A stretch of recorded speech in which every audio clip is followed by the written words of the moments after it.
Good morning and welcome to another shoe review. This is the Topo Zephyr. Roll the beauty shots.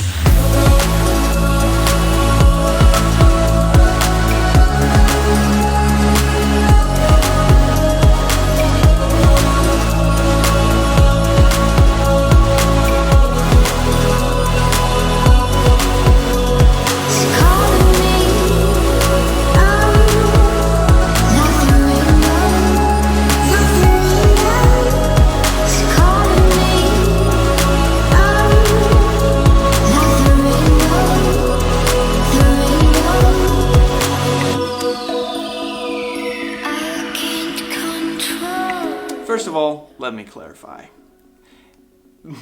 My expectations for this shoe was immense.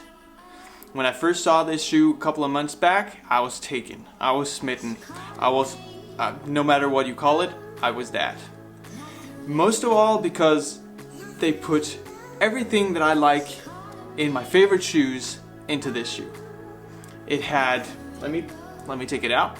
It had the zip foam TPU core with the EVA outside. It had a plate for stiffness and stability. It had the foot shape fit that gives space for your toes, and everything in a very, very light package. So my expectations were big. This shoe, in my mind, was not about being fastest. It was about bringing you something new and exciting and making you a better runner. Most of the technology you see nowadays is about being soft and springy, but this shoe went the other way. It wanted you to have a firm ride and responsive ride, something that actually makes you effective while running. So the bottom line is, I was very intrigued by this shoe. So I got the Topo back in February, and I actually postponed this review because I didn't know how to approach it. So my expectations didn't actually align with what the shoe brought me. And I think a lot of that is because I jumped on the hype train a little bit too much. And I think that also the time spent between the prototype and getting my hands on it actually made the anticipation bigger, and I think that actually made my impression of the product worse than it actually deserved to be. So that's why I took a little bit extra time. Anyways, this is my honest review. Okay, so this is my first issue with the shoe. I've tried Topos, I've tried Ultras, I've tried a lot of like foot-shaped shoes, and every single one of them fits better on my foot than this one. So whether it's the Fli-Lyte 3, Ultrafly, Magnifly, Touring, Provision, Lone Peak, it doesn't matter. They all fit me better than this shoe. I mean, the upper is getting better over time, but still, as like a first impression, as using it over time, it still doesn't feel quite right. There's close to no grip around the collar for my foot.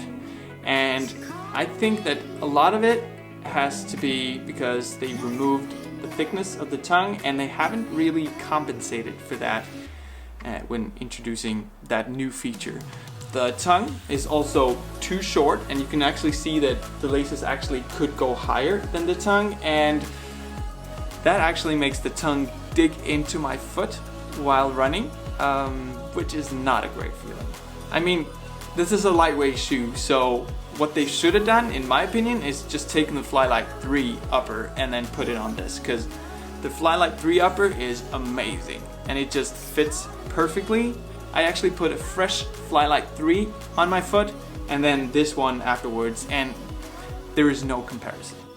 So it just feels like they traveled back in time, went with the upper that has overlays and that has folds, and I'm pretty sure it's gonna break a lot sooner than the new uppers that they made. But then, this is my opinion, and I had a customer this last week that loved having this shoe on and that actually didn't like to have the Ultra Touring Plush on, for instance, which I love to have on. So the space in the forefoot is something that people need to get used to. Not everybody likes it at first glance, but when your mind gets used to it, it actually feels really, really nice. So I enjoy this fit in the forefoot, but I really don't like the midfoot and the collar and heel. So I actually tightened this more than usual because I didn't feel it was secure enough. So in conclusion, I think the fit is ruined by the upper, and I think they tried either to save money or weight, and they got some trade-offs that weren't worth it. This is a neutral shoe. It has a 5mm heel to toe ratio. It's like the Phantom, the Ultrafly. The Fli-Lyte has 3mm and the Magnifly has a 0. So if you want a 0 drop, then that's where you want to go. But this shoe is neutral.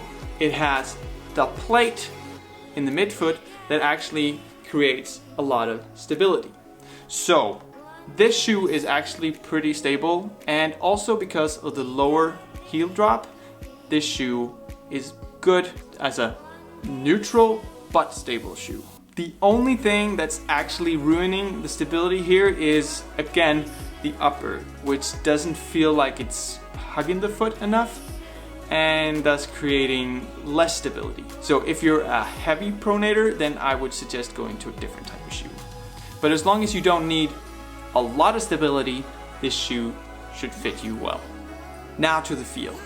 So this is actually where my anticipation really ruined the way I thought about this shoe, because I thought this would be like a mix of the Mizuno Rider, which is light, a little bit soft, has the wave plate, just feels amazing to run in my opinion, and the Saucony Ride, which is a little bit firmer but still has like the TPU core and just feels, again, amazing to run in. Just with a little bit of Topo magic, I thought this would be amazing. But this shoe is rock hard. It's so hard that it surprised me a lot. Because I thought the TPU core would actually feel softer and I would get a softer bounce. So the problem with this is that the TPU core is feels like it's mainly in the heel. So if you're a strong heel lander, then it actually feels a little bit softer. But if you're landing more towards the midfoot, then it feels rock hard. And with a 5mm heel drop, it's more normal to get towards the forefoot, towards the midfoot, where you actually get a more natural stride, right? So I'm not seeing the thing. The plate feels very stiff, and for people who are not used to this, I actually imagine this would be very weird. For me, I really love running in this shoe. The running feeling is great. The sound it makes is also very great, to say it like that. It sounds like you're having a drum kit with you, and a lot of that I think is because of the way the plate is shaped, because it actually comes over here and creates a thumping motion, almost like that. So apart from the sound, this shoe is actually really nice to run in. So the last couple of months I've mainly used this as the fast shoe when running, because if I want a long distance cruiser, I would rather go for the Magnifly, the Ultrafly, the Phantom. There's so many other choices. But if I want a fast and responsive ride, the Zephyr will crush all the other ones every time. So overall, I would really recommend this shoe for people who like faster runs, people who need a little bit more space in the forefoot, and who aren't scared of having a little bit of a firmer shoe underneath their feet. This shoe doesn't fit me, and I give all the blame to the upper, which feels like it was just slapped on the shoe as an afterthought. The stability is great for a neutral shoe, but if you want a long distance cruiser with added support, this is not it. If you want a faster shoe that's just more effective to run in, then this is a good choice. The ride is firm and fast, and I'm going to continue using this shoe on the faster runs.